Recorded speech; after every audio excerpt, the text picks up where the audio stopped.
It is 6 o'clock. Are we expecting other board members? No, this is what I know that is definitely going to be here. Okay. Go ahead and call to order the Animal Control Advisory Board for Seminole County. So the first call to order.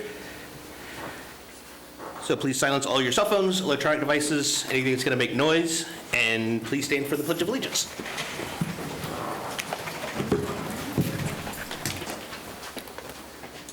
I pledge allegiance to the flag of the United States of America, and to the republic which stands, one nation, under God, indivisible, with liberty and justice for all.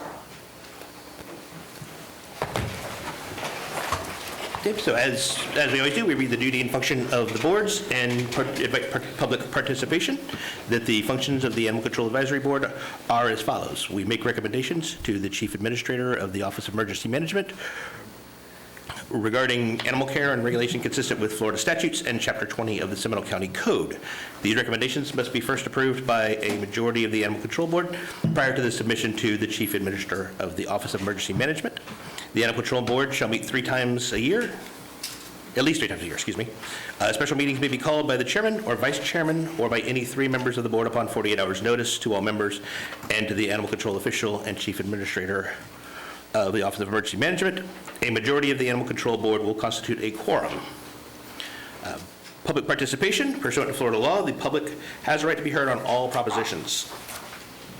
Public comment period on propositions shall be 3 minutes for individuals and 6 minutes for group representatives.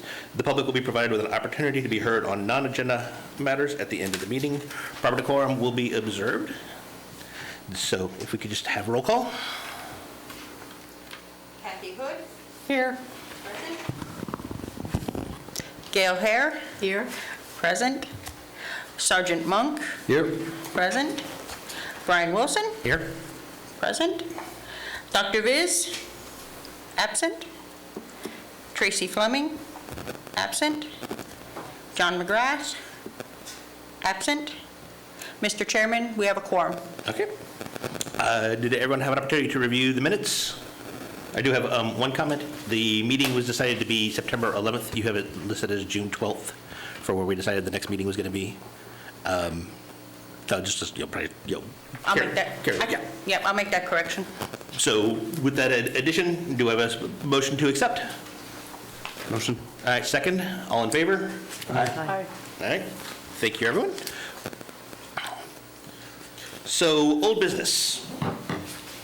And so previously, I had brought forward the idea to add rabbits to our current retail sales ordinance, and we had some questions.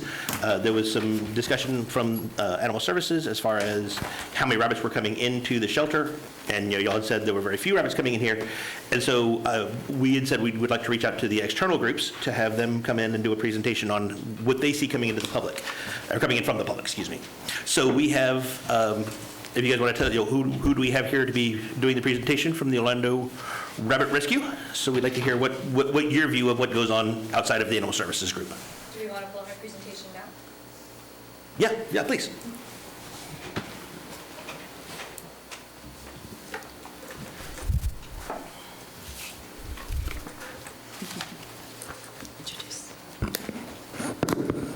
And for the clerk, if you could state your name and locate organization for the record. Yeah. Hello there. My name is Stevie Callan, and I am the current president of Orlando Rabbit Care and Adoptions. And I'm Kathy Harcher. I'm a former board member, former president, treasurer. I'm an accountant by trade, so you're always a treasurer. And We're here to speak. share some information.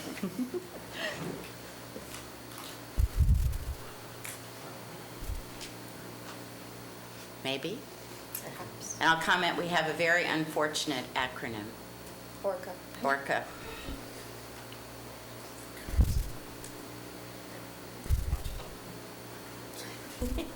So a little bit about us. Orlando Rabbit Care and Adoptions, also known as ORCA, it existed as a social group and an educational group. Back in 2006, and a long, long time ago, I know, the group was formally incorporated and registered as a nonprofit. Orca primarily focused on the education regarding domestic house rabbits as well as their care. However, years later, in 2016, Orca did become a rescue operating organization. Since then, Orca has grown to be one of the largest rabbit rescues here in the state of Florida. And currently, we are a foster-only based rescue, so we do not have a facility, with 93 rabbits in our care. We intake rabbits from all types of multiple situations. The first one, of course, you guys might be very familiar with is, of course, owner surrender. We also have dumped and abandoned rabbits. You can see in that photo there one of our rabbit wrangling adventures that we've done. Sometimes our friends like to set the rabbits free, and then we have to go find them. Yes. We also, of course, intake from breeders, county shelters, and animal controls, which we do have multiple partnerships across Florida with, and then petting farms as well. So I just came from DDAC, so I am openly in love with numbers. So here are some great numbers for you. What is it? Disney Data Analytics Conference. So as you can see, starting from 2020, our adoptions started up at 136 rabbits, with our intake sitting at around 177. Our vet costs around $26,800, and our rabbits at the end of that year resting at a comfortable 74. Now, as you progress down, you can see that the numbers do steadily increase. With our current past year of 2024, only 73 adoptions, 100 intakes, $74,400 in vet costs, 118 rabbits at the year end, and after 2020, which was a very different year for everyone involved, we did decide to start writing down how many times we were asked to intake a rabbit. So from 2021, we started with 575 requests.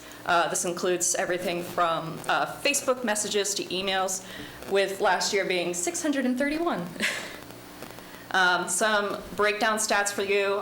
In 2024, 63% of our intakes were rehome requests, 31% were strays at large, 4% came from various animal services, and 2% were returns from previous adopters. Well, that was the request. We didn't take. Oh, yeah. Requests, yeah. And interesting, in 2021, we spent $509 a rabbit in medical care, and in 24 it was up to $715, which I know is small numbers for you all, but when you're a rescue like us, we have to fundraise everything, because we'll talk later on, our adoption fees don't cover the medical costs, but that's the going rate for rabbit adoptions. So why do we want to ban those pet rabbit sales? Rabbits are, in fact, the third most abandoned pet, right behind cats and dogs. They're frequently bought without understanding the proper care, often impulse buys. My favorite is the good old Easter story. It's a little Easter bunny. We see them, right around that time of year, and we go, oh, this will be a great starter pet for my child. Many of us foster-based rescues are constantly at or over capacity, which of course limits how many we can accept in. And because we are a foster-based, organization, the foster homes are financially responsible for the daily supplies. We do offer them starter kits, but there's only so far we can go once they're already in the homes. Some common surrender reasons include that the myths that rabbits are starter pets. I like to joke that rabbits are more than a cat, less than a dog, a vegan cat, one might say. They have their own special needs and special requirements. Children get bored, they don't have time, same thing with a cat or a dog. Rabbits don't always get along with current pets. I am very lucky, I have 2 blue heelers who actually do get along with rabbits. That is a rarity, and I'm aware of this. Medical care is expensive, and many are not equipped to handle sick pets. Rabbits are considered exotics, so you do have to take them to an exotic rabbit or an exotic vet, which are not always the cheapest options. Aggression can be caused by inadequate care. You've probably heard the term cage aggression before. Allergies to hay, believe it or not, more often than not, people aren't actually allergic to the animal itself, but the hay. Hay is the primary part of the rabbit's diet. They eat it about 70% of their diet, so that's a big factor in that. And then a new thing that we've been coming across recently is rental properties are not allowing rabbits either, which obviously is common with types of dog breeds as well. So there are under 10 rabbit-focused rescues here in Florida, including us, Orlando Rabbit Care. We are all operating at or above capacity. Many larger shelters and animal controls don't accept rabbits as species, or they have very limited capacity of the animals they can take in other than cats and dogs. If they do take in rabbits, many of them do not spay or neuter because, once again, they are exotics and not every vet is equipped to do that procedure. Rabbit-focused rescues are relied on to help these homeless rabbits and are typically with no funding provided to help for those care and medical needs. And those are some of our friends up there, you can see. So because we are a small but mighty group, we do get together and we have done some shared learnings together. We've come together to glean some from speaking with families who are seeking to rehome their rabbits. First thing is pet stores often get the gender wrong, which leads to unwanted litters. I can't tell you how many times we've had, but they told me it was 2 girls or it was 2 boys, and then they end up with 6 bunnies instead of 2 bunnies. Rabbits are actually incredibly difficult to sex at a young age, and many vets won't do so until the rabbits are at least 10 to 12 weeks old. But Florida law allows the state of rabbits at 8 weeks. The average cost for a rabbit spay or neuter in Seminole and Orange County area is about $400 to $800, with the closest low-cost clinic being in Rockledge, which charges about $300. Vaccinations are also very important, which we will touch upon later, but they can be about $135.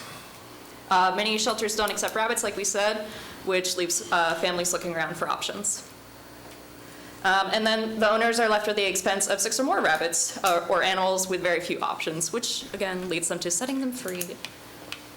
So it really is kind of consumer protection to limit the sale of rabbits, or at least educate or have some rules around them, sell them if they're already spayed and neutered, because the family might go out and spend a little bit of money, or relatively speaking, $100 on a rabbit from a pet store, and then when it gets to the teenage years, they become aggressive, they chew, they spray like cats, and they go to get them spayed or neutered, and that's not what they signed up for. They didn't sign up for $500. So pet stores don't always share that information, and we get a lot of situations where the families just can't afford to care for them, and so they try to relinquish them. But again, with all the rescues full, it's very rare that we can take a rabbit in right away. And of course, if there's a stray or an injured rabbit, it goes to the top of the list versus a rabbit that's in a home and maybe, not getting all the attention it should. Okay. Yeah, Is this mine or yours? it's mine. Okay. So again, families often are given misinformation from the pet stores, which does perpetuate the starter pet myth. Rabbits require costly care, such as a large indoor bunny-proof space. We did say that they like to chew. They love wires especially. Consumers often learn about this after their purchase. Those small, tiny little cages are actually not ideal living spaces for them. Rabbits are very fragile creatures, and they're not very good with children, being prey animals. They do not like to be held or picked up. It's very rare when they do, and they can easily break their backs or legs when they're struggling to get away from those young children who are handling them. Or jumping off a couch. Or that. Yeah. Or down the stairs. All right. Some other things that are not always shared with potential rabbit owners. There's a disease, rabbit, RHDV2, I'm just going to say the abbreviation, which is a highly contagious disease that doesn't, you probably know about it, that doesn't have a cure. There have been 5 cases since, I think it's like around 2020 when it was discovered. Most of it is out on the west side of the United States, but it is very powerful. It can be picked up. We can have it on our shoes. A hunter can get it in a park. Other animals can carry it and not be affected by it. And if it came to Florida, it could wipe out the wild rabbit population as well as domestic rabbits. I have a friend whose rabbit was vaccinated and did actually die from it. And don't know where it came from. The only thing I can think of is that she works in Publix and it was on her shoes. And they're very careful people that remove their shoes before they go in the house, and she still got it. So that's one thing. And to get your rabbit vaccinated, it's, I think the initial, we have the cost later, it's like $135, which is another expense people don't know about when they're buying a rabbit. And then rabbits are not a commodity. I'm sure you've heard this before, but this example that we have here was from the past weekend where pet store employees, this was in Melbourne, reached out to a rescue to say there was a sick rabbit and the store would not take it for vet care. And the next day they came in and the rabbit was dead. So animals are not a commodity, so of course we're going to support not having a sale of them. Okay, click. Okay, stores that sell rabbits can shift their business model. Rabbits are really low margin products. They don't know, I feel like most pet stores are not going to go broke if they don't sell rabbits. Let's say they sell a rabbit for $100. I think the cost is like 30%. So if you sold 5 rabbits a week, that would be $18,000 of cash you would be losing, not to mention the food. You know, it would be reduced by the amount of food and all. So I don't know that that's going to push any pet store out of business. And then the Humane World for Animals, HSUS, of course, recommends shifting to the adoption model, which is what the law says here for dogs and cats. So that's what we would recommend with the rabbits too. Okay, so it has been said that stray rabbits are where cats were 20 years ago.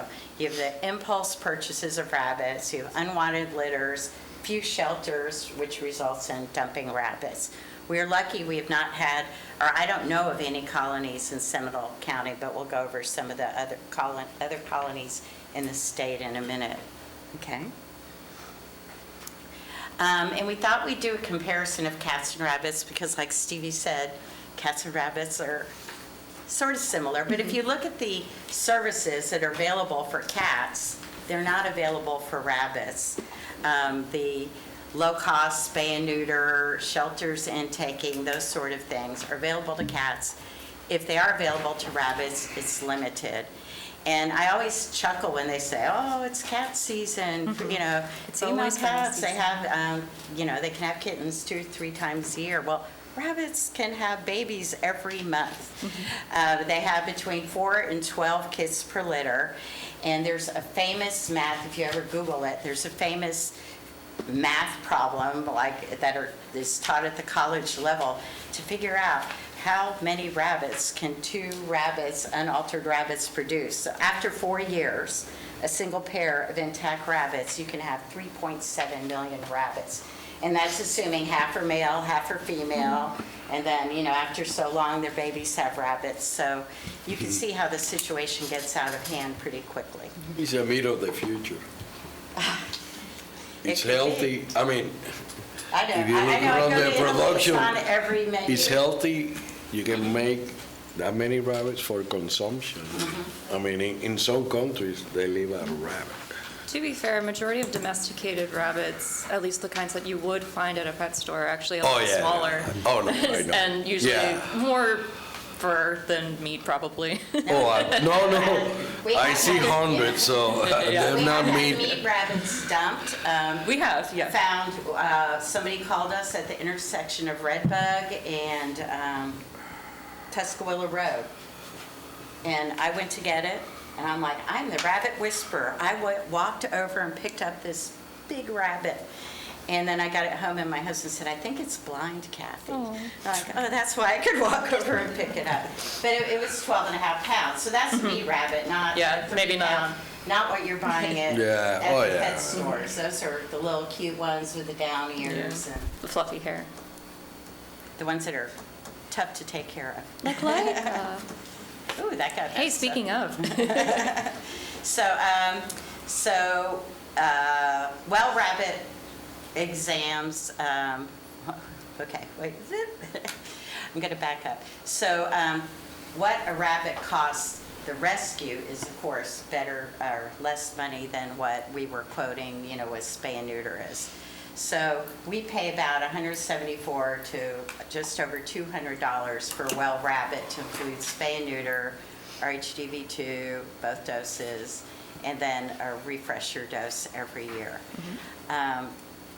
I mentioned before that our adoption fees are in line with other rescues. Single rabbit is $100, A pair is $170. So you see right there, we lose $75 on every rabbit if it's not sick.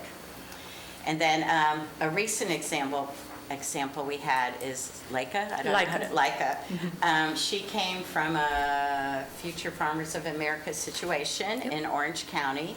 Her foot had a sore or was injured, and they wrapped it up. They decided to treat it medically. When we got her, it had to be amputated. And she had a disease, echiniculi, which impacts rabbits, and had to have eye inoculation. I don't know if I said that right. But currently unadoptable, and we've spent over $5,000 on her. And that's always a hard thing when you're a little rescue. How do you decide how much money to invest in an animal? Because there's limited funds. It's hard. Okay, where do the rabbits come from? I watched your last meeting, and I know you said you don't see a lot of them come through the county. Well, one of the larger rescues, Southwest Florida House Rabbit Rescue, surveys people when they're taking their, when they fill out the forms for the rescue to take in the rabbits. And they had 270 requests to help over 600 rabbits this year through August. And then next slide shows where they come from. So you can see that most of them come from, okay, I can't see that far, so I have to look at my notes. Nobody's ever accused me of being professional. Okay, most of them are found, given, or from a store. Yeah. And you can see only 4% come from shelter. So most rescues will take back your animal if you're, I mean, it can be 5 years later, your situation changes. We have done it multiple Yeah, times. and we'll take the rabbit back. And I believe every one of the rescues, the rabbit rescues, does that. So these rabbits are coming from somewhere else, and they're not coming from animal services because most of them don't take it. They're not coming from organizations like Pet Alliance. They're coming from stores or breeders or online. So this suggests that the rescues are left to pick up the problem that's created by the stores and breeders. I know you talked about one of the laws that was introduced in the legislature last year that didn't gather any steam, and it was just about rabbits. And they were even suggesting that every rabbit in a pet store be microchipped, and that the stores be responsible for taking back a rabbit that was found as a stray. Not sure how I feel about that, because I don't know what would happen to the rabbit if the store took it back. But it's a problem, and you're leaving it to consumers, citizens who are making donations through our fundraising to pick up the problem created by the stores and breeders and online. I definitely can't see that one. But this is an example in February where Citrus County reached out to all the rabbit rescues because they had an intake of rabbits from a hoarding situation.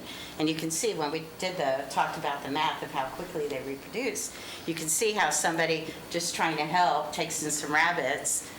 They don't know their gender, and then there's babies, and they can get pregnant the day they give birth. So by the time you have a litter, oftentimes there's a second litter. You could separate the male and female, but it's too late because you've already got a second litter. You.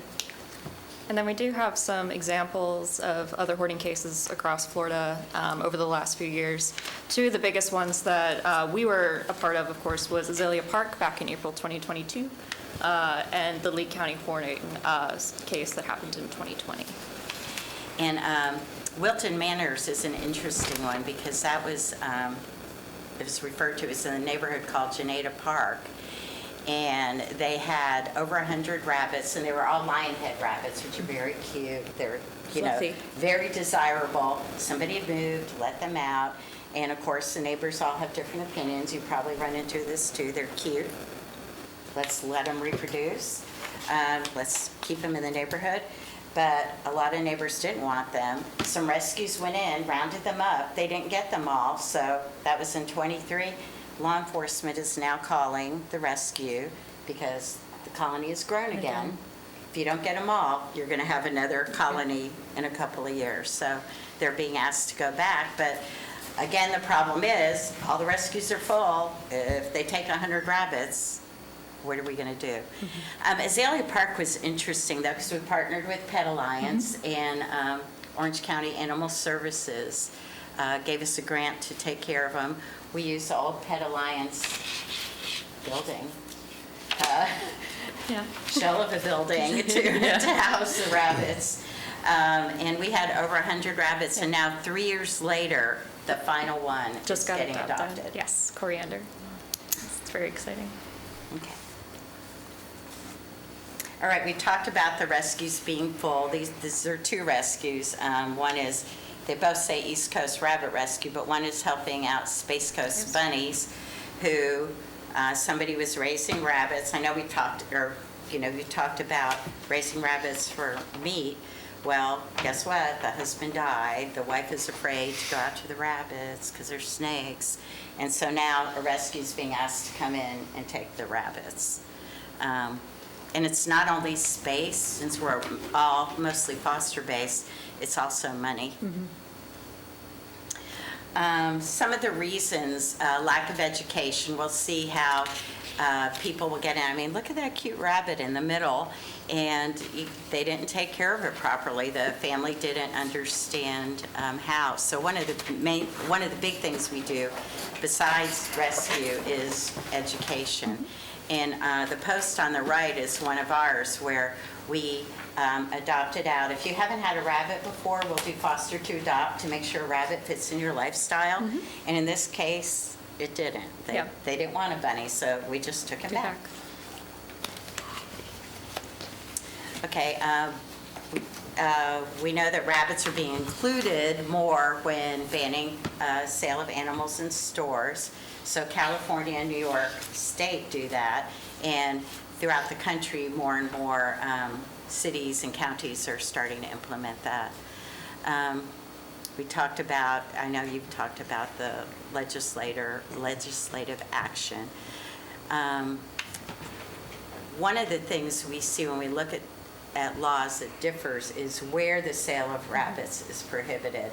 Like in Seminole County, it's not just retail pet stores, but it extends to others. It addresses backyard breeding, which is a big issue for us. We get a lot of them where people see them on Craigslist or in other places. And so I'm glad that you have done that with your dogs and cats. And addressing exemptions for agricultural purposes is important when considering rabbits, and that's a tricky thing. I don't know if you do it by size, but there are some counties, whatever, who have addressed it properly, or have attempted to address it, I should say properly. We don't really know. So ban on sales of rabbit in Florida. This is an example of wording from St. Petersburg, which is very similar to Seminole County, only includes rabbits. And then here is the list of the current Florida bans of rabbit sales. So it's spreading, Yeah, slowly. slowly but spreading, like rabbits. It's interesting, in Orange County, I think all the cities adopted it, but if I'm correct, I guess the city can override what the county says. And Ocoee, the city of Ocoee said they weren't going to put the ban on sales of dogs and cats and rabbits in pet stores. And I'm like, but they don't have animal services. So if there's an animal, it goes back to the county, which doesn't seem fair. But I'll leave it to the commissioners and all to address that. At the last meeting, there were a couple of concerns that were discussed. So we talked about food security briefly.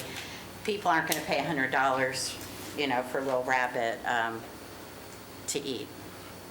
And then there were a few number of rabbits in Seminole. I saw that that came through Animal Services here. I just wanted to highlight one thing. It kind of goes back to the breeding, how quickly they breed. But It was in 2024, there was, turned into Seminole County, there was a father, a mother, and I think 4 babies. And we took the mother and the 4 babies, and then, or no, the first, I guess when they were in Seminole County, She gave she birth. had 7 babies. So we took the mother and the 7 babies. And then a month later, she had more babies, so it ended up being 13 rabbits. Yeah, unfortunately, Dad was not separated in time. Yeah, because like we said, by the time you know they're pregnant or they're different genders, it could be too late. Yeah. Let's see, oh, it's right there, okay. I know you don't alter rabbits prior to adoption, so I would encourage you to do that.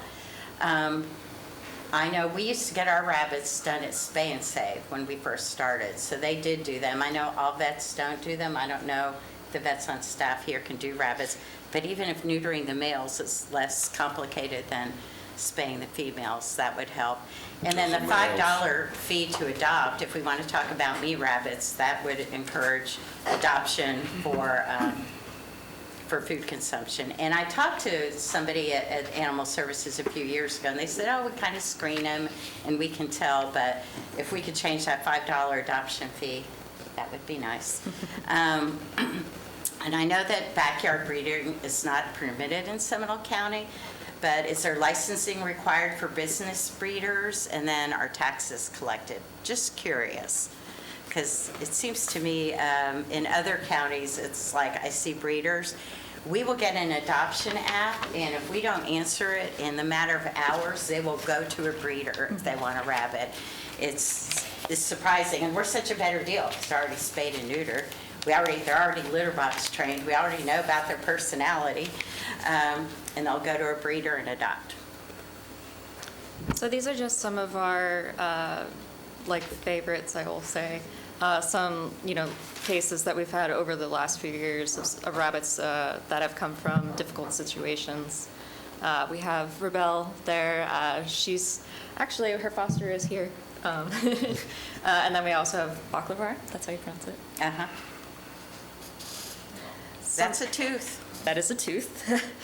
So people might not know, but rabbits' teeth are constantly growing. They do need to be whittled down with proper nutrition and toys, the number one being hay, so that's kind of what happens when you don't. Also, just like any other animal, flea and ticks, that's going to be a big common one. And wasn't that from a multi-rabbit rescue? Mm-hmm. Yeah, we helped out with shaving and tidying up a bunch of the rabbits that had gotten taken, and they were all lion head rabbits, so they were very fluffy. And what organization helped us? It was a nonprofit that grooms. Mm-hmm. And then the last couple that we have here, splay lick is another unfortunate thing that can happen with bunnies, and then of course we have a blind friend as well. So thank you for listening to us. It really means a lot. We do have our contact information here, as well as myself and Kathy's emails if you have any other questions or concerns after. But yeah, thank you. Do you have any questions for us now or comments?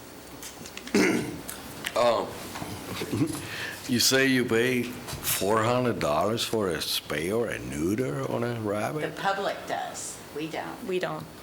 But I mean, that's what they charge. There is a vet, I won't name it, but they'll quote $1,000 for a spay because For a female. including, you have to come in first for the checkup, kind of like us, right? That's the second question. Why are they spaying the rabbit? My question. Because, well, even if I assume you mean if you have a single rabbit. So studies show that at 4 years, a lot of them are prone to get uterine Uterine cancer. cancer. Yeah. And also because of aggression, it's kind of like dogs, rabbits will bite and spray. Oh, I And I'm know. sorry, but the boys are stinky. No, what I'm saying is, you see money, just neuter it. Because Yeah. you Well, need I two. know. Yeah. You know what I'm That's saying? certainly less money. Save you money. Yeah. Just But- neuter But the then the lady. girls will bite and become aggressive, and if somebody's adopting a pet for their, That can be slow with a Children. shot, too. what, a shot to change their personality? Oh, they're Like, making, you making some ovulate and they drugs? come down. Boom. That's what it is. PMS. Sorry, no. It is what That's it's. okay, I said boys are stinky. That is true. It's because of their type of breeding. So, I mean, but You mean a breed of rabbit? then you need a shot that it costs, because it comes from the human side and it costs a lot of money. Perigonal, you know. So you use it for induction of ovulation and they go out of the heat and they come down. So would you have to do that every month No, for man. rabbit? No, sometimes they take a break. But in reality, it's too expensive. But my question is, just do the boys. Yeah, the reason, Well- again, is because a rabbit, if they're properly taken care of, can live 10 to 12 years. So if a Oh, yeah. female rabbit is far more prone to, uterine cancer at 4 years, why take the risk? Plus, the personality, because people want to cuddle with them. They Oh, think. I know. Yeah, and they think they're going to be holding them and all, which is rare if you have a rabbit that'll let you sit on your lap and pet it. But, Do you give The girls are getting instructions to nasty, the right? adoptees, pardon me? Instruction to the new owners? They, That is part of the reason why we do the foster adopt program, is because, I had a female rabbit for 11 years. The rescue that I got her from was the Huntsville Friends of Rabbits in Alabama, which is where I went to school, Roll Tide. And she hated every other potential adopter that ever came her way, but when I came in, she decided, this one's not so bad. So you never know. It's like a cat or a dog. Like I said, I have the 2 blue healers that love bunnies. That's a rarity. It all depends on their I personality. like bunnies, they're pretty cool. I see hundreds. That's something that is growing now, the pet rabbits. Because I see a lot of them, but they are adopted. Do we get you on our vet list? Yes. Me, Mom, I want to Okay, retire. see, that's what happens. I'm just trying to help you. No, I don't mean for the rescue. I'll be happy to answer a question if you guys call I me, meant but for people to come and visit you. they can come. I see a lot of, and they are all adoptees, I mean, That's good. and I have clients that have 2 and 3, but they are adopted and they're like prime, Good. But I always say, just neuter there. I mean, funds, Yeah. at least you do something, But I have spayed rabbits a million of them, But I just say, why spay? Just take the guy out. And I don't see that much uterine cancer. I just, So you don't see the aggression in the females? we do. Okay. Okay. We saw that. And- Oh, man, and if you have 2, ooh, that is even worse. Yeah, females, They can be, will rip their territorial. skin. I Yeah. mean, they fight to death. Yeah. And they are, I would say that 2 females together are worse than 2 boys. Yeah, Well- females are far more aggressive. And- it's like, when you put 2 guinea pigs, females. Same, yeah. You see how they pull their hair? I mean, they fight to death. Oh, yeah. Okay, let's start fading. It's interesting, it's one of those cases that we had on the list of large rescue situations. There was a person that had over 70 rabbits, and they were kept together, close quarters. I think only 49 of them survived because there were so many injuries. Yeah. People don't think rabbits fight, but they do. They do. Like any animal. They bite.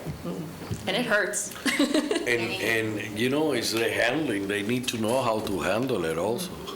Because I see a lot of broken legs and they don't know how to handle it. Say, hey. Exactly. And that's what people think, it's going to be a nice pet for their child. When somebody wants to adopt for their teenage girl, we say to the mom, we know, Are they going off to this is college? going to be your rabbit in 6 years. Yeah. I see a lot of them, but a lot of adults have rabbits now rather than dogs. They're a good pet because And they they're go active around morning the and night, house. they Yes. sleep during the day. You don't have to walk them. Yeah. But they're cool. You can train it like a cat. Yeah. They got litter boxes. That's why I call they them don't- vegan cats. They don't meow, they don't bother you, and they just, pretty cool. Yeah. Yeah. I Any agree. other questions or comments? So I do have a couple of comments. This requested intake for the rabbits y'all get contacted directly from the public? Yes. And from the breeder, so it's not coming in through, like, we contacted Animal Services, they told us contact you guys. Animal Services does also contact us as well, yeah. Is there a, and I know you guys probably don't track, like, percentage-wise, but is it like primarily the public is reaching out to y'all directly rather than going through Animal Services first? Primarily, yeah. Okay. Or often than not, if we do get contacted from Animal Services, it's someone left it here with us, we don't have the backstory, can you guys help us?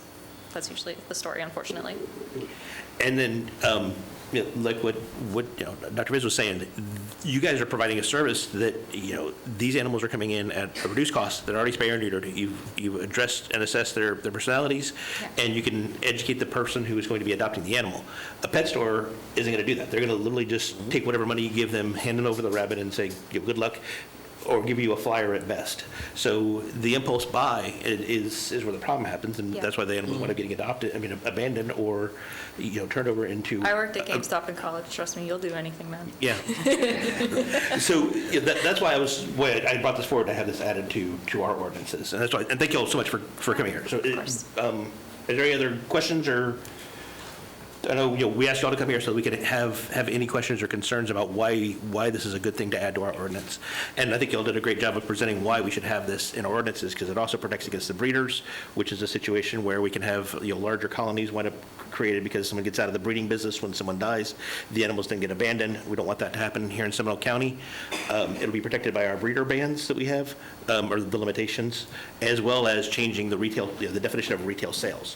When the ordinance was originally written, we did a good job in terms of saying that, hey, anywhere you're selling an animal from becomes a retail outlet, and so that protects the public from these impulse buys that what so many people depend on. And so, do you have any other final comments? I should say that, I'm not going to say it wrong, the Humane World for Animals, the former Humane Society of the U.S., Kate McFall supports the ban or adding rabbits to the ban. We've a few of us have met her, and she's like, okay, I understand about rabbits now. A lot of people don't even know that rabbit rescues exist. That's one of our problems. very surprising. So people will go to pet stores because they think that's their Only option. their only option. So any word we can get out. And we are a partner of Seminole County. We've offered to do education. We've talked to shelter employees before.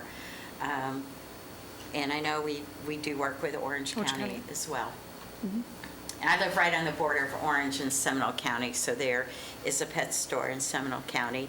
It's right near UCF, so I feel like all the UCF students, because I can tell you we've captured rabbits on Out UCF. there, yeah, Oh. yeah.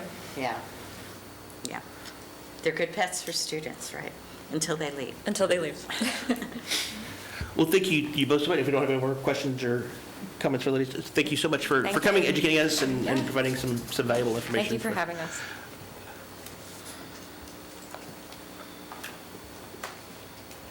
So is this something that we would want to go forward with, we don't want to go forward with? Now we've heard over? Yes. Can I ask him, Andrew, a question? Yes, ma'am. What would it take, how costly, how much work, how much resistance would it, how would you go about asking the commissioners to include a ban? I'm assuming the commissioners would be the. Well, I'm actually going to kick that question to this gentleman right over here. Okay. Per the ordinance, the Animal Services Board makes the recommendation to that table right over there, and so I'm going to kick it. Mr. Harris? Yeah, so if you make a recommendation for us to include this into our ordinance, then we would bring back to you some type of draft of what that would look like at your next meeting. There would be some questions that we would need answered. Retail sales at pet shops, retail sales breeders, things like that. So we need to know what that would look like, what your recommendation would be. If it is us going and following up on potential complaints related to rabbit breeding, there is a cost involved with that. So that would include, of course, staff time, citations issued, court visits, if they appeal it. Just like we did with the puppy mill ordinance, we would look at additional staff in our field services, which means an adjustment to our budget. So that would go along with the ordinance to the Board of County Commissioners. but that wouldn't take place until it came back here in some draft form. And we would also need from you what we are looking for, what your recommendation is related to rabbits of all types, agricultural. There needs to be I would think that you would want exemptions. I don't want to put words in your mouth. So that is all language that I would need to go forward, working with the county attorney's office to draft something for you to look at. And as for the amount of time or effort as to what it would take to draft, like my time and effort, that's not something you would need to consider. If I can have a moment, and I think this is why I was brought onto this board, is to show from what I did, 14 years in agriculture here in Seminole County as a law enforcement officer. I can tell you in 14 years in law enforcement agriculture, I've seen 0 cases. And I'm not putting anything down, I'm not, going against this. However, here in Seminole County, I've had 0 cases when it comes to anything related to rabbits, no abuse, no overbreeding, no breeders, anything like that. I've been on so many farms and ranches here in Seminole County, I've just never seen it. With that and the numbers that we get from our animal, and the manpower that it's going to take, the hours that it's going to take, I see no cause at this time for it. Now, could it be something in the future where this arises? Sure. But for what it's going to take in order to do this, and like you said with the exemptions, because we're not just talking about the meat rabbits, we're talking about show rabbits as well as our, taking away from our 4-H kids, FFA kids, and all that kind of stuff. I think Seminole County as a whole does a really well job maintaining its animal rights and things like that. But like I said, I just don't see at this time our animal control saying, hey, this is an issue. This is something that the board brought to them, but this is not something the animal control brought to us. It doesn't seem like at this time, it seems like something to go forward with. That's just, again, my perspective and my opinion as an agricultural law enforcement officer. That's my concern too. If we take money out of the budget to monitor what we're asking them to do, we're taking it away from somebody else. And one of the things I learned in horse rescue is you can't save them all. You just save them one at a time, and sometimes you have to make hard decisions about what you can save and what you can't. So I'm not opposed to it, but I'm concerned. Well, and my concern is when we did, Seminole County was one of the earlier adopters of the pet store bans, and primarily because we didn't have the retail sales here in Seminole County. And in fact, there had been 2 attempts to open stores in Seminole County. Both of those had failed. So the Seminole County as a whole is not a big animal purchaser, impulse buy kind of place, because we didn't have the malls and the areas where people were buying those pets from.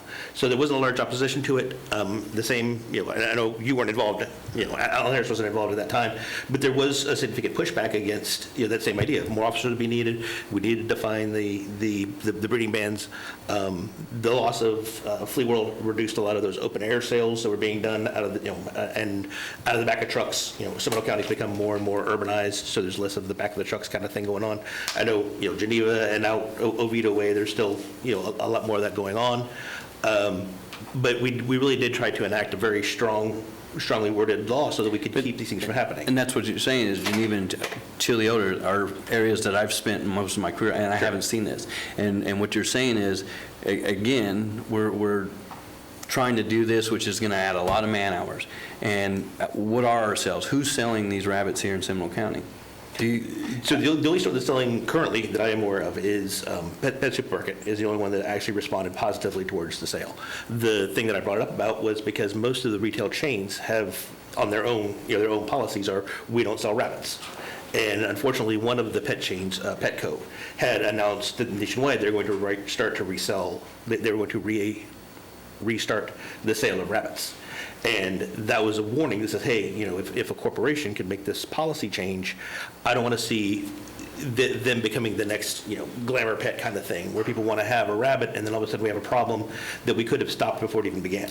It is what I'm looking at as far as more and more, you saw the list, and there's probably more, every year being added. the fewer and fewer places they have to set up shop, the fewer and fewer places we have where animal services doesn't just, we're only seeing a few animals now, but like what the lady said with the rescue, it can easily turn into a dozen or more animals in a very short period of time, and then animal services becomes inundated, they have to bring in more staff, they have more situations, they have to get more transports to get the animals out of here into rescues that are already overwhelmed. So it's an opportunity for us to be a good, a good citizen to the general populace of making sure we don't have an avenue where they could move into. It's preventative, not necessarily a reactionary, and that I think is a better way to approach it. But if this is the opinion of the board that this is not going to be, something you feel needed, and I don't want to impose a larger load on what Animal Services is already doing. They're doing great things towards improving the facilities, improving the different projects and campaigns they have for getting these animals into adoptive homes. But the rabbit rescue people get inundated. Carl and I actually had to use their services because somebody did exactly the thing they're talking about. They are two very small, white, fluffy rabbits. And let me tell you, capturing a rabbit, not an easy job. It took 4 of us, and one of them was a guy who was about 22 years old, and he looked like he got beat up in the woods by the time he got done wrestling these rabbits to the ground. And these rabbits were about that big. Yeah. And this dude was like scratching here down and had to wrestle him into the dirt. So when y'all show that picture of the rabbit by the truck as a wrangling, that was a miracle, probably, and they probably wound it up like that. So grabbing a rabbit off of the street is very hard. It's not like trapping a cat. I can trap cats all day long. This rabbit thing, like I said, took 4 of us, 3 X-Pens, and a dirt bath. So I don't want to see anybody else have to go through this. This is an opportunity for us to take a proactive step. But if it is going to be something that's going to be a significant cost or toll on animal services, I don't want to see that either. And that's why I'm bringing it to the board. That's why we're having this conversation about it, and that's why I wanted to have an outside group come in and say, hey, Animal Services doesn't see this because we're the ones directly getting these calls and these outreaches. So, I understand, and I don't want to, I don't want to cost Animal Services any more work or effort, but I do want to see us to be as, as progressive as we can be here in Seminole County. Do you guys have an opinion whether we have a need to try to do something now, or just look and wait and watch?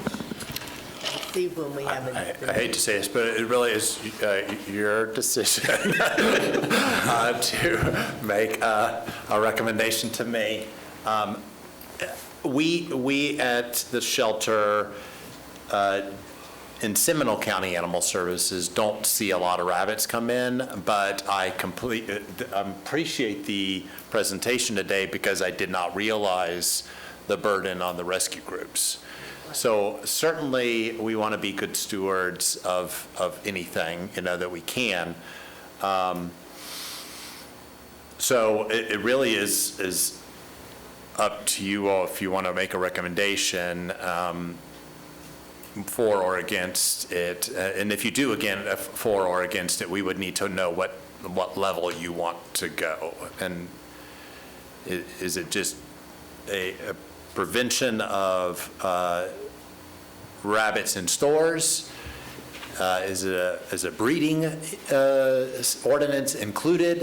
Which then, of course, additional cost because now I have to additional field service personnel. These are all things that you should consider when you make the recommendation to us. So because we'll eventually have to go to the county commission and make those recommendations. And the public, there will be a public comment period as well. If we're talking about one store, correct? Right now, yes. Right. So I'm wondering if there's an avenue to just deal with that one store directly to try to deter that. We can ask, obviously, that store's got its own policies and everything like that. Absolutely. My wife and I could very easily reach out to them and say, hey, we would appreciate it if you guys did not sell rabbits in Seminole County. I don't know, are we asking Animal Services to make that an official outreach from the county? That's really something. I don't If think you could make do that You could recommendation give to us- education, or you could ask them to give out the education and the services and things like that, but I don't think you can go strong arm a store and tell them. No, I didn't be strong on it. Asking them to be a good public citizen, asking them as part of their public service. Well, part of their business. Businesses have rules they have to operate under.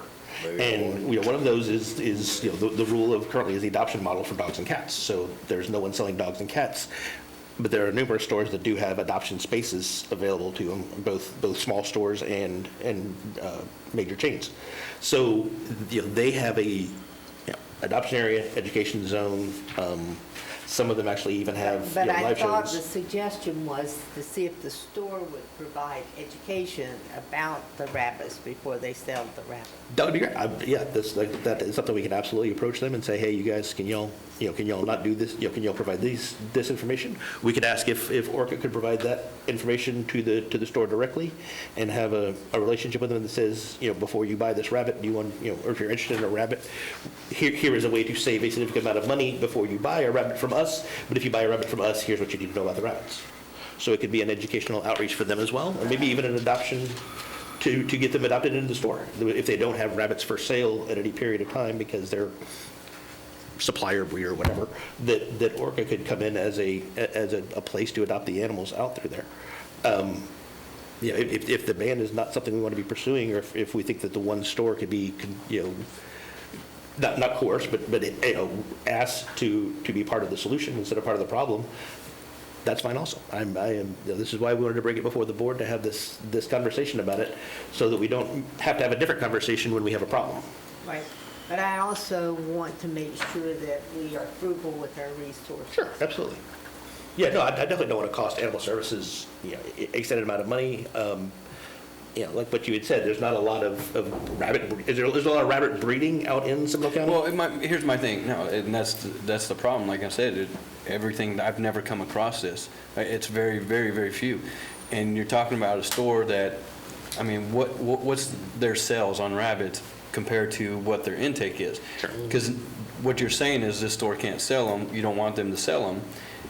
Well, if those aren't the rabbits that are coming into animal control, then it doesn't affect. You can go to Lake County if we ban it, or Volusia, or out of state and still get these rabbits. So is it the rabbits coming, these very few, because it's one store at this point, is it those rabbits that are coming into animal control, or? Well, it's not just the one store, it's also the breeders that could be selling the rabbits. If people decide to take that up as a backyard breeding kind of thing, our current ordinance is, it's fairly strict on backyard breeding. Right, and that's what I'm saying, in my Yeah. 14 years in agriculture, I've never seen it in Seminole County. So, again, pushing forward, my opinion, my, expertise would be not at this time. It's just, the cost benefits, again, for one store, maybe selling a few, that in the entire year, one rabbit comes in from that store. I just don't think the benefit is there for, like you said, extra education and officers and the rewrite of the county ordinances and things like that. I just, at this time, again, now, if we want to reach out to that store and educate them and have them, put out a pamphlet or two, like, hey, this is, the cause and effects of ownership of a rabbit, things that you have to take in consideration, by all means. But Could you just reach out to them and kind of see Absolutely. what the feeling is from that side? Yeah, absolutely. I have no problem approaching the store and asking them if they'd be willing to be a more beneficial partner than a detriment to the county. And so yeah, absolutely. If this is a board. We decide things among ourselves of what we want to be doing, and if this is not something we want to go forward with, then like I said, when we started this conversation a year ago, this is the way. And as they presented, this is the way that the current ordinances are hitting. Our ordinance was lacking in that, and I would like to have an opportunity to revisit it. If that's something we don't want to do in Seminole County, that's not something we want to do in Seminole County. This will definitely something, now that we have some contacts with the rescues, we've better educated ourselves. And so if we have this come up again in the future, we can say, refer back to this, that, hey, we talked about this, we have the information, let's rekindle this idea. Could we talk about it again in December? We can talk about whatever we want. Absolutely. This was an opportunity to educate the board about what goes on for rabbit rescue and why these ordinances have been put into place, why these ordinances would be necessary, and why Seminole County should go forward with it. We don't have to have a vote on this at all.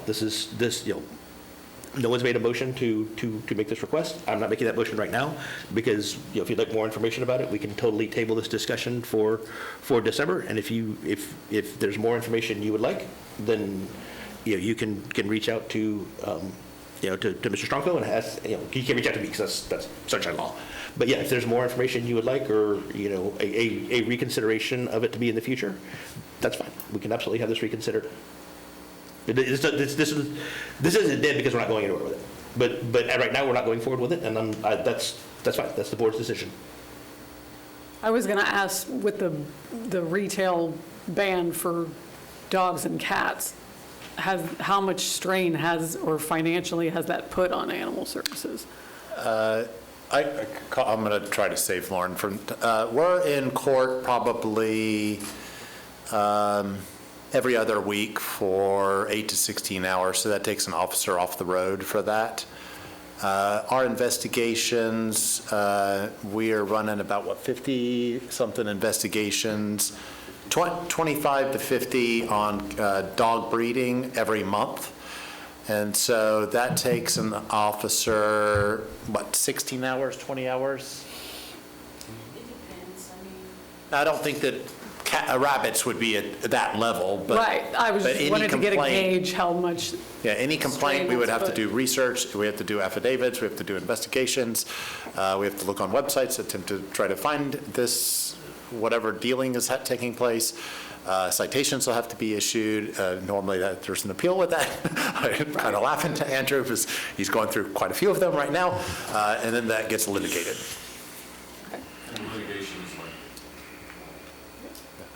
We have probably 20 open cases right now at a minimum. At some level, docket sounding, whatever. right. Am I allowed to say anything now? We're kind of in the board discussion, so I mean, unless the board members have a question for you all, yeah, this is kind of our discussion, so, but thank you. So, I mean, at this point, even if I make a motion, it would be seconded. So we can, if you'd like to make a motion to table this for the December, to continue this discussion well, we're not going to discuss it, we're not going to make any decisions. So there's nothing to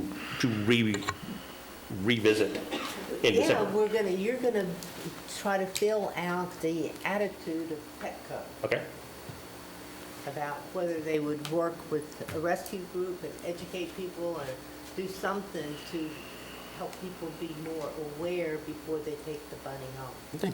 So I will, all right, so, yeah. That we could table. Okay, We could so- look forward to. So we will table this discussion on the addition of rabbits to the sale until such time that I've had an opportunity to reach out to the one organization that is, the one business that we're aware of selling the rabbits, and I will try to see if there's any other retail sales of other forms of the rabbits through individuals doing, open air sales of rabbits. And I will work with the adoption group to try to get them into this one, potential problem retail sales, so that we wouldn't have a need for the ordinance. That there would be, the one retail outlet or any other retail outlets would not be required. So that's fine. I will have that as a takeaway from my homework until the next meeting. So you want to make a motion to table the addition of the retail sales until the December meeting, and I will come forward with a report on what kind of progress I can make for the retail outlets. That's better. Is there a second? All right, all in favor, say aye. Aye. Any opposition? I'm going to say nay. Yeah, no. So we will table this until the December meeting, so this will be passed forward to the next agenda item for the December meeting. Mr. Chair, there was one other topic that was brought up by the rabbit rescue, and we're very open. Y'all need to discuss it and forward any suggestion to us so that we would move forward. This is not the county code, this would be the admin code, and there was discussion about the cost of a rabbit at Seminole County Animal Services, which is absolutely correct. They said $5. If you all believe that is not an appropriate amount, I need a recommendation on what amount you think that would be, and then we would go back to discuss, we would look at the entire admin code fee structure and bring you back something that would illustrate what you suggest to us as far as what a recommended rabbit cost would be. It is $5 currently in our admin code, but we're happy to change that if that's the board's will. Do we have any other, from any other counties, what they're at? I don't.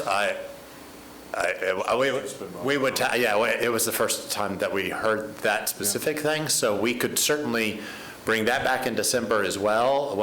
Unless you know, sir. No, I don't. I was going to say that might be something that would it be researchable until December, since the topic is going to be brought up again. I'm sorry, I'm so loud. That might be something that the staff can look up and actually have a few different counties and then kind of handle that all at once. Okay. And a count, like how many rabbits do come through? Animal Services, how many rabbits do y'all see? So I was trying to look at that report. this year, owner surrenders, we've received 7. We've had a few that came in sick or injured, so a total of 39. Now, the issue with that is 24 of them were stray, so we don't know if those are wild, farm, but for owner surrender, we know those are owned by pets, so we know that for certain.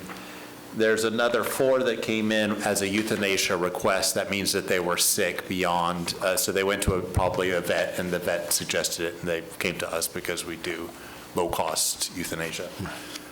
And then 1 came in as a protected custody thing. That's because someone probably went to the hospital and the rabbit was left in their house. So we take care of the rabbit until the person gets out of the hospital. So a relatively small number from January until now, as far as that goes. The anomaly, of course, is the stray, and we don't know what that stray number is because it's hard to tell for us.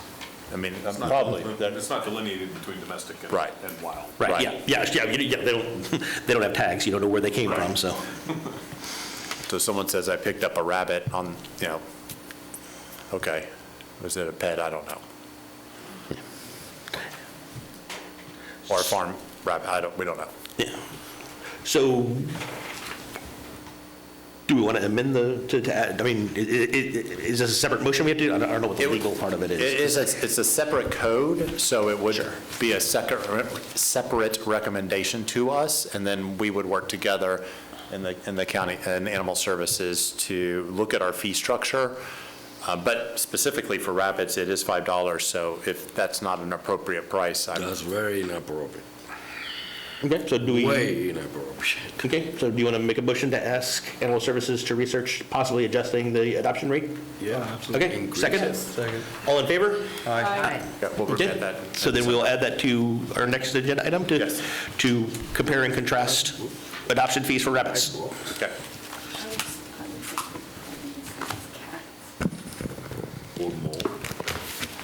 Okay. And thank you all so much for coming. We appreciate you all coming and educating us to help, expand our knowledge of rabbits and the adoption process. So thank you all for your time of coming here and presenting it to us. So that's all the old business. Were there any comments, any public comments? No, there's no public commentary on the Okay. old business. New business. There was actually no new business put on the agenda because we knew a majority of this meeting would be to discuss the rabbits. Okay. Upcoming events? I'm sorry, past events, sorry. Past events. Good evening. As you can see, Animal Services, we've been very, very busy. So we're going to start with some of the past events that we had here, which will start off with our Parks Are Popping event that we did actually in July, where we partnered with the Office of Communications and the Parks and Recreation to celebrate their Parks and Recreation Month, where we took some animals out. We actually got one adopted at that event. So that's one of the things we're doing. Then also the Dog's Days of Summer. This is something we did in conjunction with the Maitland Farmers Market, where they asked us to come out just more so for awareness and education, where we went out there and promoted, educated, and showcased some of the programs and services that we offer at Seminole County Animal Services. And then we also, access to Career Pathway Program. This is something that Career Source puts on, where we actually did a presentation from them, just giving an overview of our operations, shelter operations, and actually highlighted some potential career paths at our Animal Services shelter. So that was a great opportunity to, get out there and let people know what we do and, what we offer. And then, of course, last month, it's Clear the Shelter Month. It was a nationwide event that, that we, try to get animals adopted out, where we actually successfully adopted out 265 animals for that month, which was a great month. So Congratulations. kudos to the staff and everybody, that did a great job for that month. And then we also do Check the Chip, which is something we do a couple times a year. But we actually had the pleasure of doing it this last month in Winter Springs Dog Park, where we actually were able to check scan 30 animals and educate the ones that did not have chips, and we also offered them free vouchers to get a free microchip at our next rabies clinic, which actually goes into the next thing we do as well, which is the monthly rabies clinic, which is called Protect Your Pet. We offer that ongoing once a month, where we offer low-cost rabies vaccination and microchipping, and as well as promote education on what the importance of it is as well. Do you have any numbers on how many people participated in that event? At the last one? At the last rabies clinic, we had over 120 registered animals to get rabies vaccines, and we did a little over 90 actual vaccines. So figuring that saves the public about $100 an animal on a veterinarian visit, that's a pretty substantial savings to the public. So thank you all for providing that service. Yeah, that's great. And then we also did the kitten shower back in July as well too, where we did it for a day. We only got 8 kittens out of there, which is still great. Any animal outside of the shelter is great. So we got 8 kittens out for that event as well as we celebrate our Hound Around Town program as well. Well, that's the 3rd year where we celebrated. Just an awesome program. It's a thriving program that we're actually proud of. Thanks, Alan Harris, for the Hound Around Town program that he brought to our attention. Sure. Which people actually really, really are enjoying. So that is some of our past events. Now, I know I'm running through this because we got quite a bit of them. We are on the move, so I'm actually thrilled.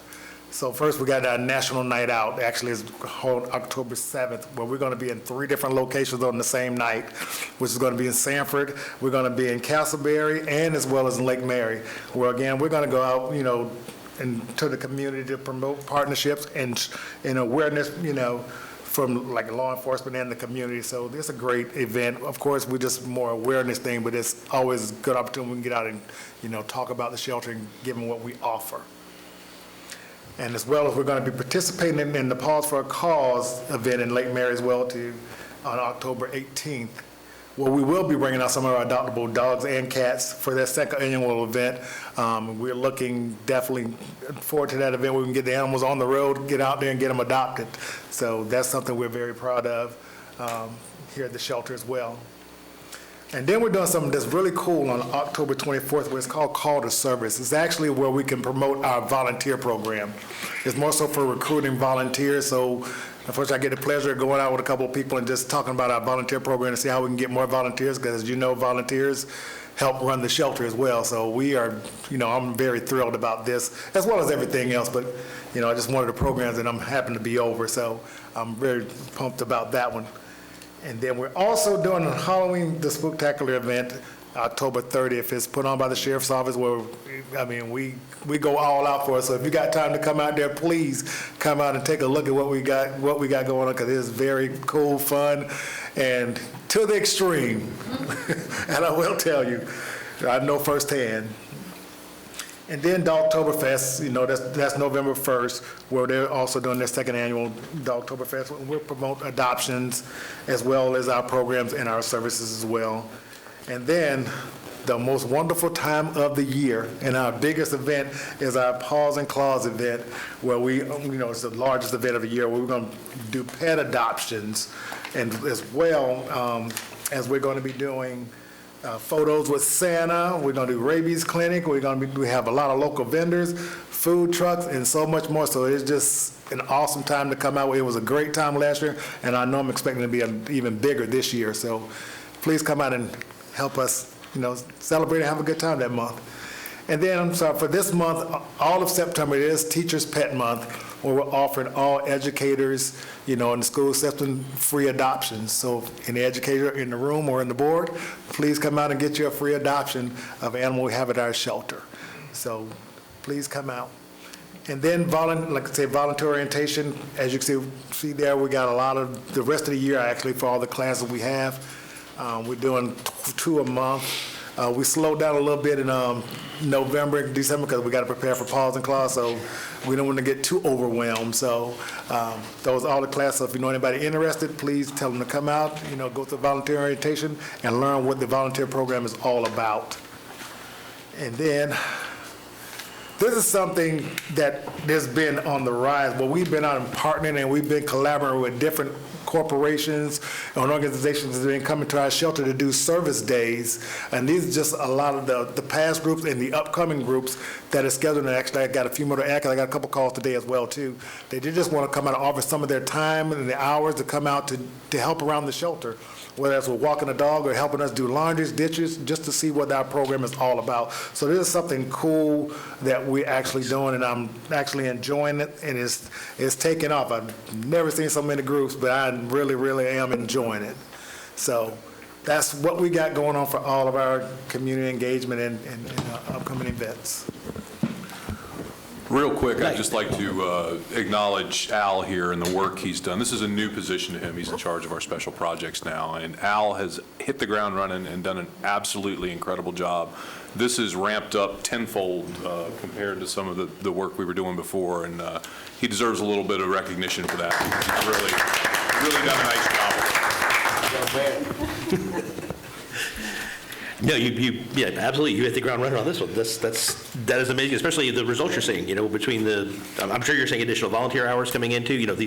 These groups here are, I'm sure you're not getting like 1 or 2 people. You're getting probably a crowd coming in. So yeah, that's great for getting, let the staff get a little bit of a breather on doing the stuff. And, a lot of people are probably walking in there going, I had no idea that Animal Services does all this, offers all this. So absolutely. Kudos to you, man. Very well done. Thank you. We appreciate that.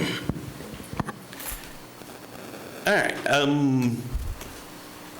I'm sorry, I did forget. I do apologize. The last bit, again, I got so excited about the volunteers and stuff that we also do the shelter tour that you can see at the bottom where the tours are starting to ramp up again this already as well too, where we offered it to UCF, the Public Sector Youth Academy, and we offered some homeschool kids as well too. So we also do offer shelter tours as well too. So if you know anybody who wants to come do a tour of that shelter, please tell them to give me a call. Now I'm done. No, you're not. You sure? All right. Any questions for Al and crew? Just, again, great job on all these expanded programs and the successes that it's had. Has everyone had an opportunity to look at the kennel statistics reports? Any questions, comments?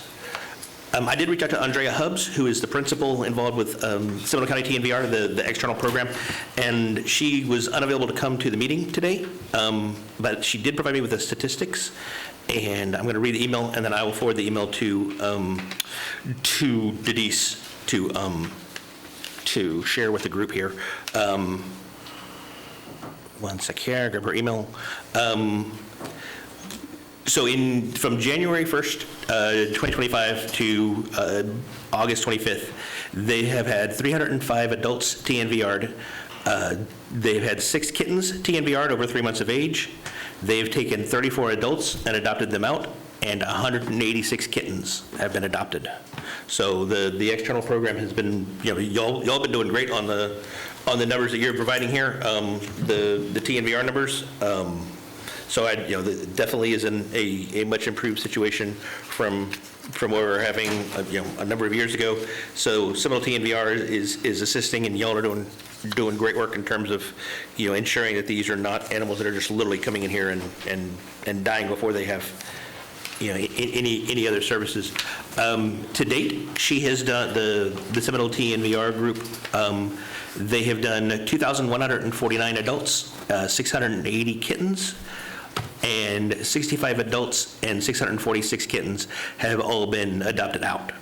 Her association with Seminole County Animal Services has resulted in 823 cats that have been adopted out as outreach. So, and I know this wasn't you deliberately, but Alan, thank you for this showing the program is working. 62 kittens were TNVR'd through the Seminole County Animal Services Partnership. 225 cats were adopted out and 62 kittens. So, and then they also have the barn cats, the working cat program, and 28 cats have been placed into a working program. So, as I said, Andrea gave me permission to share this with the board, so I just wanted to have it in the official record, and I will send that to y'all to disseminate to the board.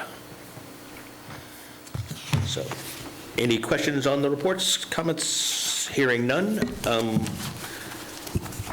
Any public comments on the reports or records? Yes, we do have one public speaker. Okay. Phyllis Ayub?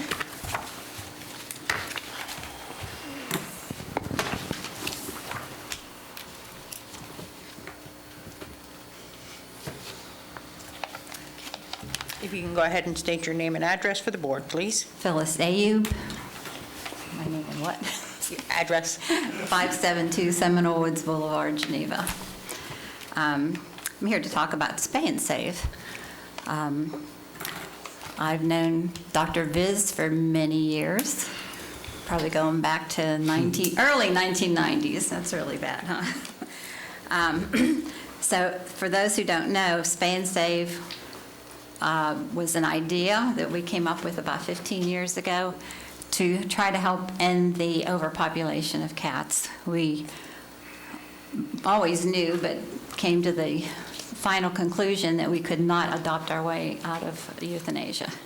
So we started Spay and Save 13 years ago, and to date, we have performed 118,616 surgeries. So we are now averaging about 1,000 a month. We have a third vet, so that helps. So we're doing at least 50 a day, so 5 days a week. We just reinstated our feral walk-in days on Tuesdays and Wednesdays, where someone can bring one feral in on those days without an appointment. Drop-off is at 9 o'clock. So that's helping with those cats that you just happen to catch and you don't know what to do with. Another thing we have started is a Slomba program. It's a strange name, but it's the last name of Karen Slomba, who is working with Orange County. And once a month, Orange County pays Spay and Save a lease fee to use our clinic to do their animals. So the program is made out of above 50% of the people come through low-cost vouchers through Orange County. The other 50% are just any Orange County resident can bring their animal. So they are doing that once a month. We're hoping to increase that. We're also hoping for other counties to work with us and do the same thing. So they basically rent our clinic for a Saturday and do surgeries. They pay the license fee, and they pay our reception people their salary fee. And that's been working. We've done, I think, 3 of those so far. But our big news is that we just purchased a piece of property in Altamont Springs on Ronald Reagan, and we are going to build a bigger and better spay-neuter clinic. Not a second one, just a new one, and we will sell the old one. But hopefully within the next 2 years, we'll have a brand-new clinic, bigger and better. Wow, outstanding. Congratulations. Yeah. That's our news. That's a far cry from the surgery bus in your driveway, so congratulations. Yes, we used to do them in my driveway, a mobile van, and recovery was in my garage. So, well, congratulations. That is not just on the over 100,000 surgeries, but this expanded facility. That's awesome news. Thank you. All right. Any questions? Thank you. Okay. Any other speakers? Just one? No, that was Okay. the only public speaker. Sunshine Law Review. Yes, thank you, board members. Andrew Lanius, Seminole County Attorney's Office. As you know, every year my office gives a brief presentation based on the Government in the Sunshine rules, public records laws, and ethics. I will try not to be very long. For those of you who remember from last year, it's not very different, and for that I apologize. I'm knocking on wood that nobody remembers it from last year. All right. So you can go to the next slide, please. First, I'm going to describe a little bit about the board and what we're doing here today. The function of the Animal Services Board, it meets 3 times per year at a minimum and makes recommendations to the Chief Administrator of Emergency Management regarding animal care and regulations. What kind of recommendations, feedback regarding proposed ordinances, recommended proposed ordinances. You guys have the right and the ability to suggest areas where ordinances need amending or creating new ordinances. Similarly, ideas for new programs or changes to the Seminole County Services existing programs. Next slide, please. Thank you. As the Animal Control Board is a public body, there are 3 important things to remember. The first is that public meetings shall be held in the sunshine. I'm going to describe what these things mean in a few minutes. Public records shall be retained and distributed in accordance with Florida law. And as public officers, you have to maintain certain ethical standards. Next slide, please. Thank you. Going into a little bit about the government and the Sunshine Law. The Sunshine Law has 4 basic requirements. Meetings must be open to the public, which means the public may attend if they would like. Reasonable notice of the meetings must be given, meaning if the public were to attend, they'd have to have notice of the meetings in order to attend. Minutes of the meetings must be taken and promptly recorded, which means somebody writes down what happens. Doesn't have to be an exact transcript, but a general idea of what happened at the meeting so people who can't attend can scope it out later. And the public has the right to speak on all propositions except ministerial and emergency matters, which we've done tonight. We've offered people the ability to get up and talk about some of the things that you guys are talking about. Now, the Sunshine Law applies to elected and appointed boards and has been applied to any gathering of 2 or more members of the same board to discuss some matter which may foreseeably come before that board for action. In other words, if it is conceivable that the board will consider a matter, it shall not be discussed in private. So for instance, right now we're having a board meeting. If any 2 of you were to go into the parking lot and discuss any of the matters that you may vote on in the future, that would technically be a meeting held outside of the sunshine, and that would be inappropriate and improper. And we're going to get into a little bit more about that here shortly, but it could be a little bit tricky sometimes. The Sunshine Law applies to meetings and discussions conducted via telephone, computers, other electronic means, social media. Lord knows what kind of electronic means can be used to discuss things nowadays. Text messages on private phones. If you are conducting board business on your private cell phones, that would be a sunshine violation, as if you were in the parking lot discussing it. The use of non-members, such as county staff and commissioners' aides, as liaisons to circulate information and thoughts of individual board members is also prohibited. So for instance, if a board member came to me and said, hey, go talk to that board member, see how they're going to vote on a topic, that would essentially be using me as a liaison to hold a meeting, and that would be similarly a violation of the Sunshine Law as well. Kind of like in middle school, hey, ask that person on a date for me. That would be inappropriate in this particular context. That was my move in middle school. In addition, staff and other non-members should refrain from asking commissioners in order to provide the information to the other commission members to state his or her position on a specific matter. This is known as polling, which would foreseeably be considered by the board at a public meeting. Written reports circulated among board members for comments where such comments can be seen by the other members is similarly a violation of the Sunshine Law. Board members may not engage in an exchange or discussion of matters on social media platforms. I won't list those because it's probably all new ones right now, that may foreseeably come before the board for action. So the Sunshine Law applies to personal, private, cell phone, any kind of meeting in any possible foreseeable manner. But this is just among the board members. Among the board members, yes, but with each other. You guys can discuss whatever you want with anybody who's not on this particular board, but when you're together discussing these topics, it's expected to be in front of the public. But like I said, any freedom of speech, and you can discuss any of those matters in private, well, with other members who aren't on the board. Did I answer your question? Yeah. Did I make it more confusing? No. Okay. Yeah. I've been known to do that. Public access to meetings is one of the key elements of the Sunshine Law, and board members are advised to avoid holding meetings in places not accessible to the public. Therefore, the use of like a lunch meeting should be avoided, as these meetings tend to have a chilling effect upon the public's willingness or desire to attend, because it essentially makes it harder for the public to attend. The term open to the sunshine means open to all persons who choose to attend. This includes members of the press, competitive bidders, and employees. There's no prohibition to those to attend any meeting that they want. Frequently asked questions. Must written minutes be kept of all sunshine meetings? While tape recorders may be used to record the proceedings, and probably are right now, written minutes of the meetings must be taken and promptly recorded. So it's great to have a transcript, it's great to have a video, but still minutes must be taken per law and recorded. Are board members authorized to abstain from voting? No. Board members who are present at a meeting must vote unless there is or appears to be a conflict of interest. Exception, I'll skip the exception for tonight. What are the notice requirements when a meeting is adjourned to a later date? If a meeting is adjourned and reconvened later to complete the business from the agenda, the adjourned meeting, the second meeting, should also be noticed. And notice essentially requires a decent amount of time for somebody to see the notice and be prepared to go. I would suggest at least a week. So theoretically, if we were to adjourn tonight and want to meet tomorrow and we put the notice online tomorrow, it wouldn't be sufficient notice for the public to see it and know to come to the meeting.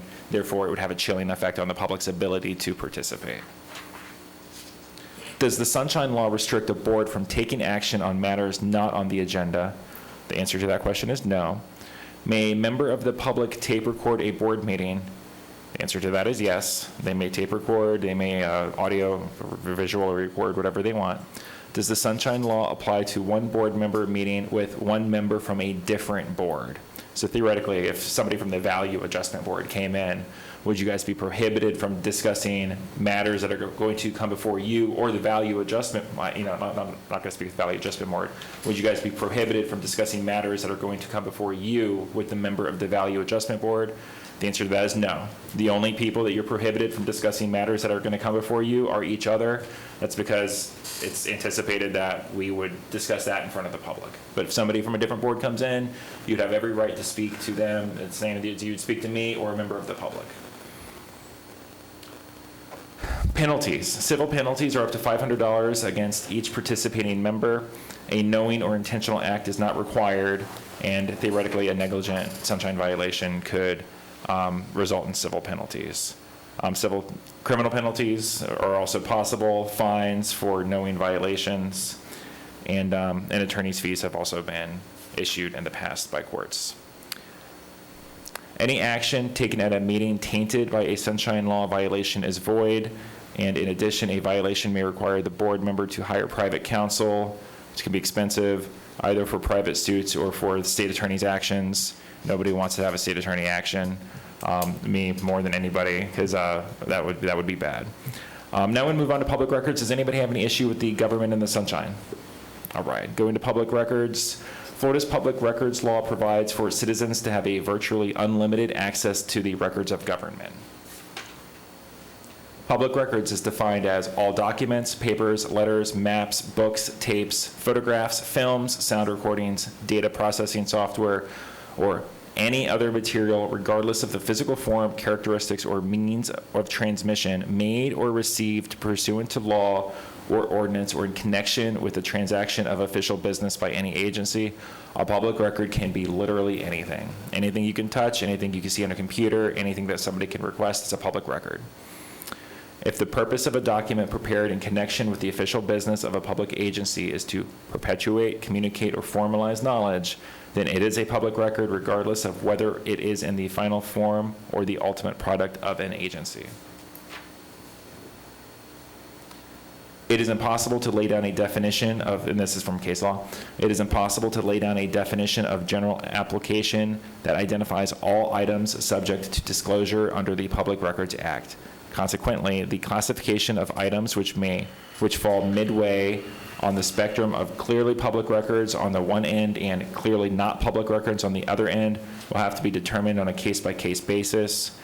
And just for a personal privilege, I would suggest if a public record falls in the middle, that one decides that it is a public record to not potentially violate the public records law.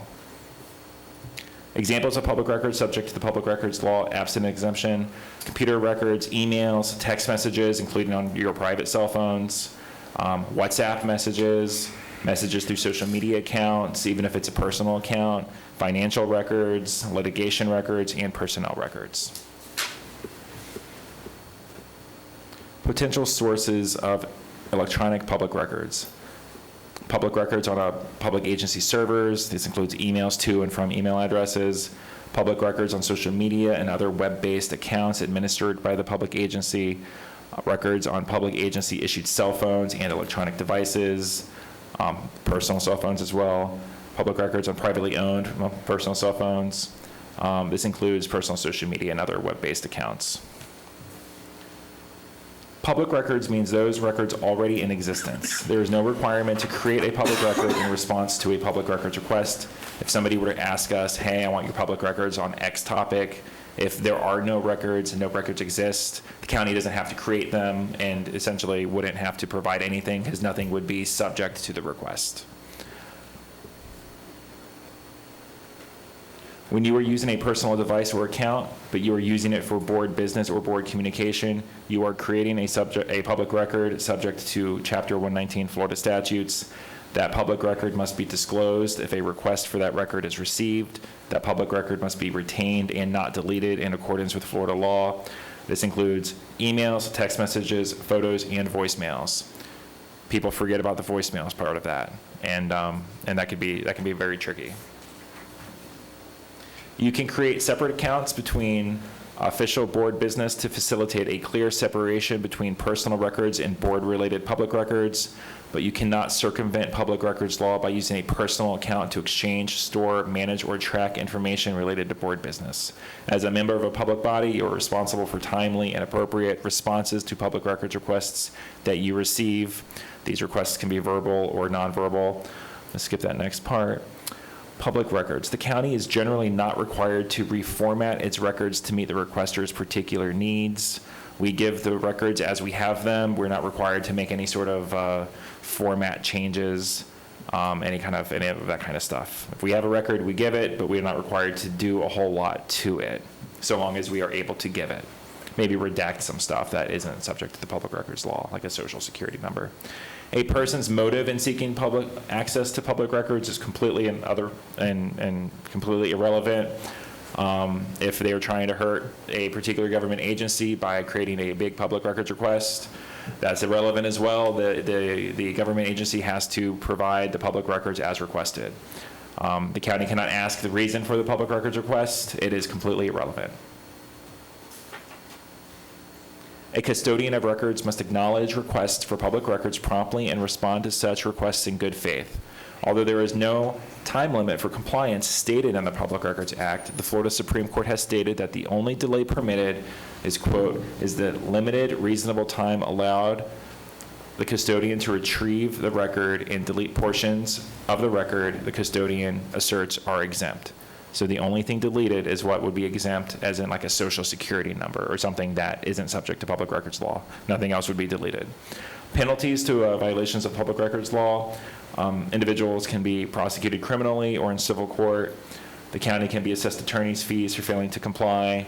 And if a court did find a failure to comply, there would be attorney's fees almost 100% of the time. And a board member can be removed from office for failing to comply with that particular, any Florida statute, let alone that particular Florida statute. Now, does anybody have any questions about public records law? All right. I'm going to move into the Florida Ethics Code. How long do we have to retain anything we generate? Like if I take notes at a meeting, that becomes a public record. How long do I have to retain that for? I don't know that notes at a meeting would be a public record, Okay. but each particular thing has a different retention record. And so it would be like a pay stub has a particular retention record, and it depends on what exactly would be requested. Okay. And so it can vary wildly. But if you have anything in particular, you can always reach out to me. Okay. And the board member, any board members, anything in particular, you can reach out to me. Don't copy any other board member, and I can always provide an answer to that. Section 112.313 Florida statutes, standards of care for public officers. We're going to get into now the ethics code. This includes any person serving on an advisory board, so it includes everybody here. Section 74.3 of the Seminole County Code incorporates Section 112 Florida statutes and applies to all appointed boards of Seminole County, which means Seminole County has essentially adopted Section 112.313 of the Florida statutes as its ordinance as well. What does Section 112.313 prohibit? Soliciting or accepting of gifts, doing business with one's agency, unauthorized compensation, misuse of position, conflicting employments, and disclosure of certain information.